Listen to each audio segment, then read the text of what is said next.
Hello, wonderful historians. Mr. Lugiai here, coming at you live with a Chapter 6 review video. As a quick reminder, we do have an assessment on Wednesday of Chapters 4, 5, and 6 and the material inside. So let's get to Chapter 6. This is basically Act 2 of Hamilton, where I also will be singing and dancing in some really cool period costumes, but just after the camera is turned off.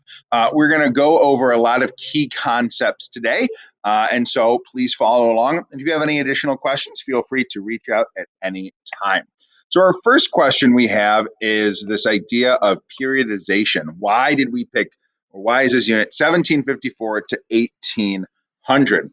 Well, this really goes over the critical period that you read over the weekend as well. The idea of the ending of the Revolutionary War all the way through the first two presidential administrations with the creation of the Constitution.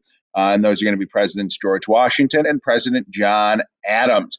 We end this period at 1800 with the election of Thomas Jefferson, because Jefferson really shuffles in a completely new era in the United States with his not only political party, but also beliefs that he is going to bring to the country. We have a lot of things happening during this time period that are going to create a foundation for America that we still see exist today. So let's dive in with a little contextualization.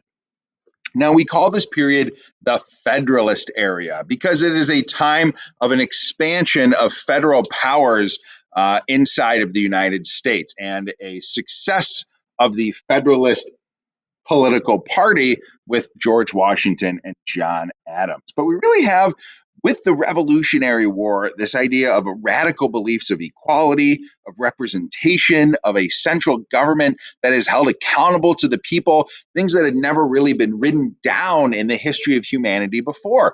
And it's an experiment.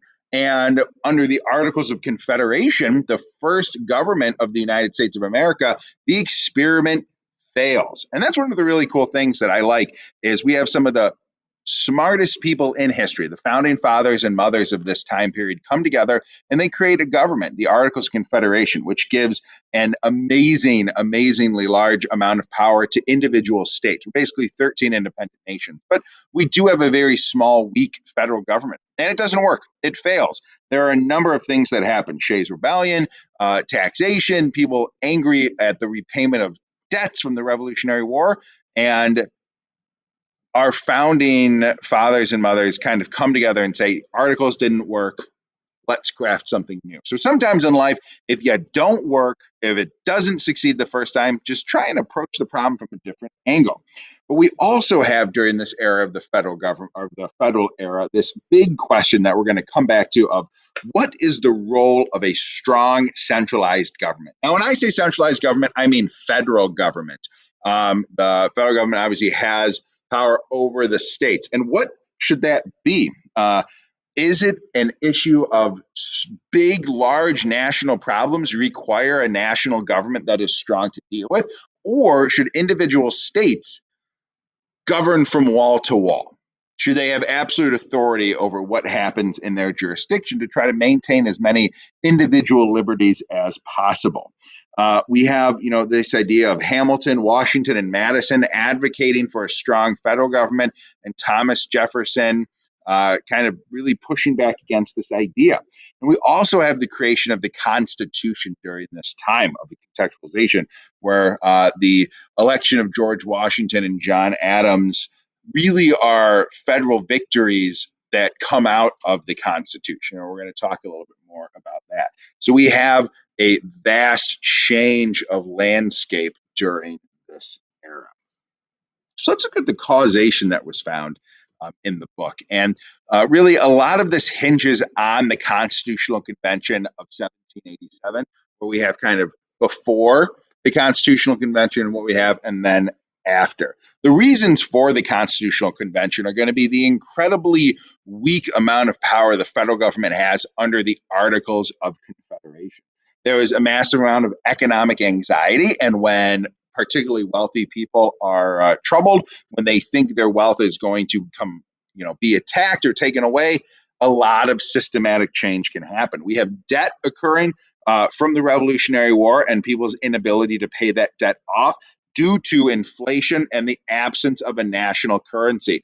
Prior to the Constitutional Convention, under the Articles, each individual state had had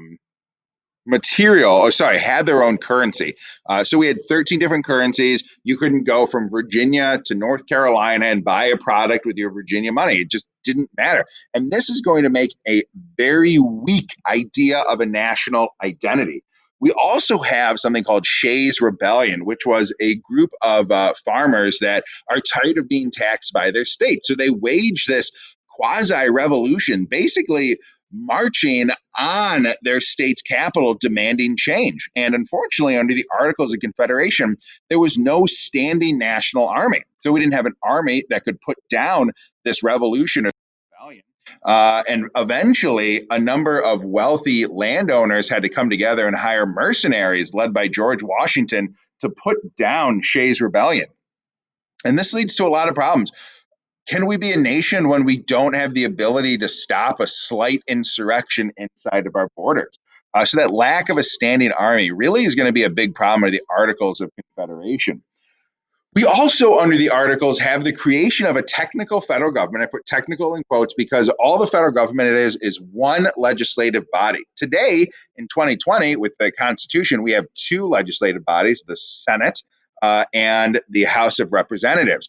But under the Articles, we just had basically a precursor to the Senate, where every single state got one vote in the national legislature. So a state with a small population like Delaware had the same amount of influence as a state like Virginia or Massachusetts or New York. And that is going to be very angering to the larger states that inside of the federal government, they have the same amount of political power as states that are much smaller. And the legislative body can't tax, they can't send out diplomatic communications. If they have any sort of funds, they must request that of the individual states who do not and don't give any of their funds to the federal government. And in order to change laws, they need 2/3 of the states to agree. And to amend the Articles of Confederation, you need 100% of all states to agree to any change. So these high bars of federal legislation basically cripple the federal government.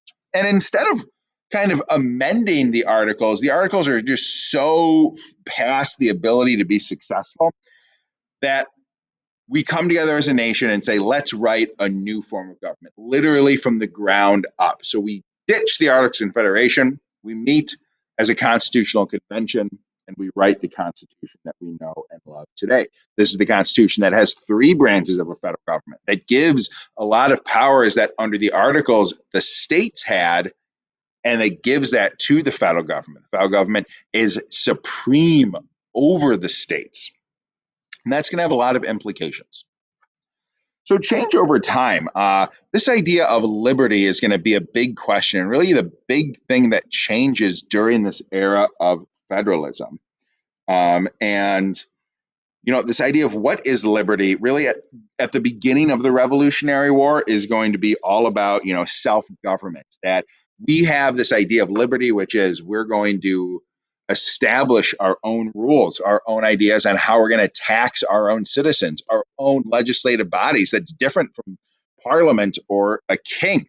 And that idea at the early era of the revolution is going to make way for the ideas of liberty under the Articles of Confederation, which take effect at the end of the Revolutionary War. And the idea of liberty under the Articles is really the new idea of participation, where we're going to break down this aristocratic class, the aristocracy, titles of nobility, incredibly wealthy people are the only ones to vote. And we establish a new sense of liberty by allowing poor white men to vote, the lower class to vote as well. And that's really going to open up a lot of new avenues inside the country. Next, we have the idea of liberty under the Constitution, which is going to be 1788 and on. And the idea of liberty under the Constitution really is going to be, how do we balance our idea of liberty with authority and law? There has to be a new balance because it did not work under the Articles of Confederation. So how can we be a country that maintains liberty while also being a country of laws and authority. This is when the founders create checks and balances, when they create federalism, when they really create systems of authority, but they try to put checks on those systems. So the idea of liberty really changes in this very brief amount of time to the liberty that we have today. Now, I must say, there is a victory during this federal era of federalism and power to the strong central government for individual liberties, and that's going to be the Bill of Rights, is authored by James Madison. And he really is a Federalist. He believes in a strong federal government. He's a co author of the Federalist Papers with Alexander Hamilton, but he also sees the power that the federal government can have to weaken individual liberties. So, in order to pass the Constitution, in order to get rid of the Articles of Confederation and start this new government, a Bill of Rights is instituted that literally lays out these are things that every single American has, cannot be taken away by a federal or state or local government. That is a big win for liberty. Some of the first times in the course of human history that that is written down. So lots of change over time when it comes to. Now, we have a big comparison here between the two new political parties of the United States of America, the Federalist Party, led by Alexander Hamilton, and the Democratic Republicans, led by Thomas Jefferson. At the beginning, right before the Constitution, we had the Federalists, and the Democratic Republicans are going to call themselves the Anti-Federalists. That's not very like a good political party name. You don't want to be anti, you want to be for something. So very early on in the administration of George Washington, Thomas Jefferson changes the name of the Anti-Federalists to the Democratic Republicans. And they really have diametrically opposed ideas of what politics and the government should be. We have, who makes up these political parties? Well, the Federalists are going to be made up of primarily urban areas, elite merchants, kind of New York, Boston, Philadelphia, this kind of middle to upper class. Whereas the Democratic Republicans are going to be made up of more rural farmers, Southern farmers, people that may not have either as much money or they don't live in a urban setting. So very different kind of clientele there. In terms of the big ideas and differences between this, the Federalists are really going to argue under Alexander Hamilton that national problems need national solutions. And how do you come up with a national solution? Well, you have a strong central or federal government. Look, they put the name of their big belief inside of their political party. Brilliant. And obviously, the Democratic Republicans believe that a strong federal government is going to take away liberties from individual people. So let's give that power to the states. We also have this idea now that the Constitution has been ratified in 1788 of under the Federalists, a more loose interpretation of the Constitution, that when you govern, there are implied powers that the federal government just naturally has in order to maintain order in the country. Whereas the Democratic Republicans believe in a strict interpretation of the Constitution, saying we wrote down exactly what the federal government can do. Anything not written down is given to the states. The big issue that the Federalists and Democratic Republicans are going to fight is the idea of a national bank, or, can we pool together the money of the nation in order to spend that money to get loans from other countries to increase the revenue of our nation? The Federalists believe absolutely yes, that when we pool our resources together as a federal government, we can do bigger and better things. Whereas the Democratic Republicans believe this is a massive overreach and takes financial power away from the states. Now we have our dear friend George Washington, who has the distinct honor of going down in history as the only president not elected from a political party. But in all intents and purposes, George Washington is a Federalist. Alexander Hamilton, very close friend of Washington, is going to convince him of a lot of Federalist ideas. And George Washington, coming from the military, sees that without a strong federal government, the nation will not be able to survive. And this really culminates in the resignation of the resignation of Thomas Jefferson as Secretary of State in the Washington administration, where he's able to form the Democratic Republicans and really argue against this strong federal government that Hamilton and then John Adams, Washington's successor, and George Washington himself really advocate for. Now, the big idea that's going to change, or sorry, the one big thing that we're going to come back to time and again, this is a big thread in our US history course, is the idea of civil liberties, particularly civil liberties in times of war and conflict. Usually in history, the federal government is going to side with the idea of security, creating a more secure nation over the idea of maintaining individual civil liberties. During the Adams administration, we have the idea of, or there is a kind of a quasi war with France, which is undergoing their own revolution at this time. The Democratic Republicans, led by Jefferson, really believes that the United States should come out in favor of the French Revolution and this idea of French liberty, whereas the Federalists, led by Washington and Adams, really say we need to leave France alone and keep diplomatic relations with England, France's enemy, so that we can continue to trade with them. Um, and because of this, because of American neutrality slash kind of siding with England during the Revolution, France is going to have a quasi naval war with our ships overseas. And we have this idea like, should we support the French Republic or not? The American people are very split over this idea.